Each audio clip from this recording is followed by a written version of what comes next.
As the result of an impressive performance by Julio Jones and a rough debut from Byron Maxwell, the Falcons handed the Eagles their first loss last week. So as the Eagles prepare to face Skip's Cowboys in Philly for Week 2, they're definitely feeling the pressure to redeem themselves. Since 1990, only 12% of teams who have started the season with an 0-2 record go on to make the playoffs.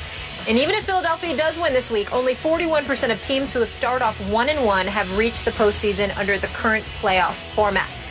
We asked you guys at home to weigh in on this one. Who would win Sunday? The results are in, and according to you, fly, Eagles, fly. 65%, Cowboys, 34%.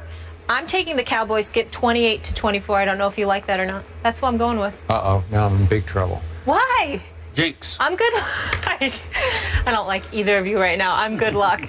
Is this game a must-win for the Eagles? Stephen A., be nice. Well, I think it's a must-win for the Eagles. I mean, obviously, you don't want to say that. It sounds, like you're engaging, well, like I'm engaging in hyperbole when I say such a thing, because it's only week 2 of the NFL season. But I think that. But that's what you said. Right? If you would let me finish, well, that's where I was going. I was getting ready to say, but that's what I'm saying. Well, so why you got to finish my sentence for me? I was saying that's what people were trying to say, but I was getting ready to do it myself. Yeah. You understand? Give a brother a chance. I need to hold your feet to the fire. Well, that's what I'm trying to do. You even let me finish my thought. What's up with that? Yeah, what's up with that? There's no waffle.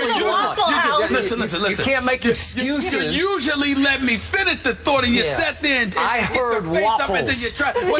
I smelled waffles. I did. Well, maybe it's because I ate it about an hour and a half ago. I did eat a waffle, right? So whatever. So here's the deal. When you look at the Philadelphia Eagles, I'm rolling with them. I think it's a must-win situation. I think it's a source of desperation, regardless of how folks try to downplay it. And as a result, I think that's what's going to be the case. I think they're going to operate. They're going to respond in kind. I think they're going to take advantage of Des Bryant's absence. I think they're going to take advantage of the absence of Randy Gregory, who I didn't mention earlier. Hardy, Scandrick, and those boys. Rolando McClain. Okay, I get all of that. But here's the other thing. When you look at the Eagles and their running attack, now, Chip Kelly is fond of saying when you dip and dunk it to a running back to him, that's like a running play. That's something that Andy Reid used to say, which used to drive us in Philadelphia crazy. Like a long handoff. For those who don't know, I wrote for the Philadelphia Inquirer for 17 years. I was a columnist for my last 7 years there from 03 to 2010. The point that I'm trying to make to you is that when you look at the Eagles and what Chip Kelly says, that is a point. And then I'm looking at two guards who essentially just, the two new starters. You got Barbary, you got Gardner. Now, Barbary, his is supposed to be, everything with him is supposed to be about his strength. Yeah. Read the articles in Philadelphia all week long. They're talking about how he got pushed around by Atlanta. Gardner, you expect some production from both of them. Talk about inside zone as opposed to outside zone. When you're running with an inside zone scheme, essentially it puts bigger boys up against smaller guys, which enables your running game to be more successful. The Eagles were doing that in the second half against Atlanta to some degree in the first half against Atlanta. That wasn't the case. They know their bread and butter is inside zone running. So they got to figure that out. Against Dallas, they're going to have to do that. I believe they will. I believe DeMarco Murray will have a big game, and that's one of the reasons they'll win. I want you to say must win because I did say that. I know. I need you to say it because I think there's much truth in what you're saying. I want the Eagles to feel must-win pressure.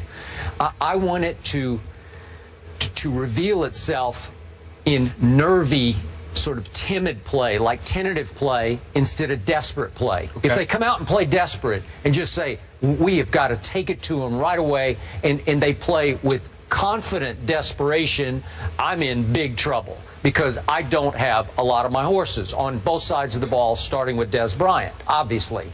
But I know that crowd. I know how quickly that crowd can turn on those players. You know it better than I do. I do. So the pressure is all on the home team.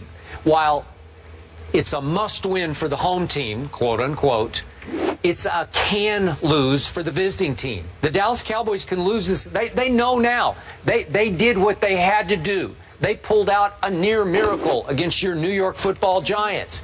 And because of that, they lead the division at 1-0. They're going to Philadelphia, so everybody says you should lose that game. And if they do, it certainly is not the end of the world. They have Atlanta coming to Dallas. I think they can win at Jerry World against Atlanta. And if they could just go 2-2 through the first 4 games, they'd be afloat when you'd start to get these studs back, and then you could make your stretch run. So this is a can lose as opposed to a must win. So I told you that what I love about the psyche of my Dallas Cowboys is they've won 9 straight road games. 2 years in a row, they have beaten Chip Kelly in his own backyard.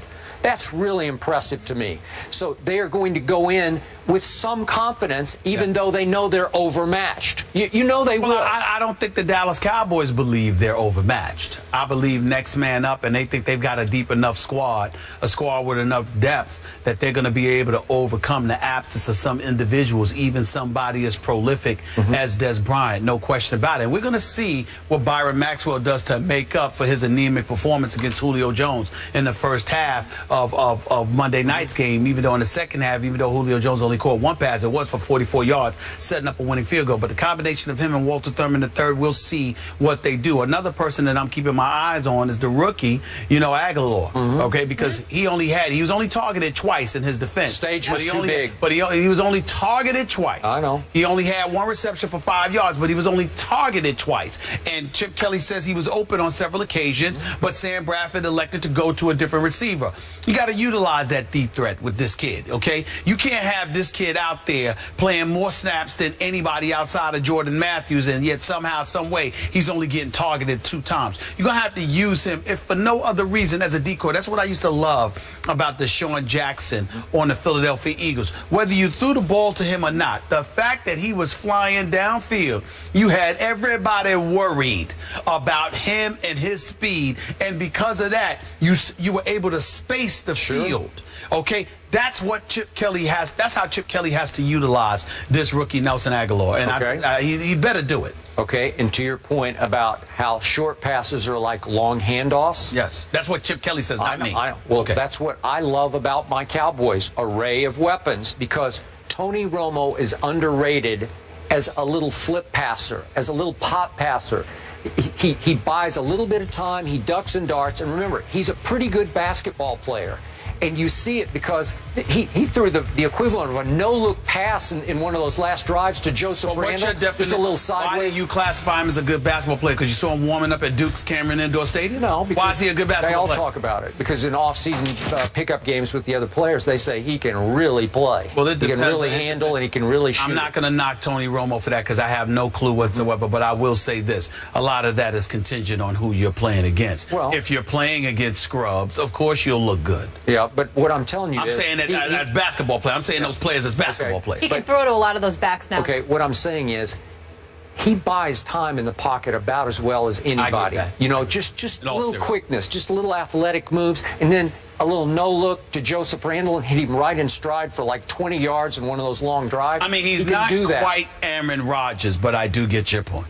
Yeah, Aaron Rodgers can flat out run downfield with the football. Tony cannot run with the football, but he can make you miss in the pocket. But Aaron Rodgers dances in the pocket, but it's not like the late great Gregory Hines. He dances in a different way. Oh, sort of like a Fred Astaire. Well, he better be dancing on Sunday. That's all I care about. I'm just saying. Yeah. I like that. Okay. Just dancing around, having fun. Yeah, he better be Fred Astaire on Sunday. Cowboys, Eagles, it's going to be fun. At the link, we got another fun one. Great Rexpectations. Rex Ryan and the Bills face off against the defending champs after a full week of talking. Why am I getting side-eye from you, Rexpectations. That's not bad. Did you write that? No. Who has the psychological edge? We discuss next. That would be either D or Brian. I'm going to say D. I don't think Brian's got that kind of rhythm. Oh, okay.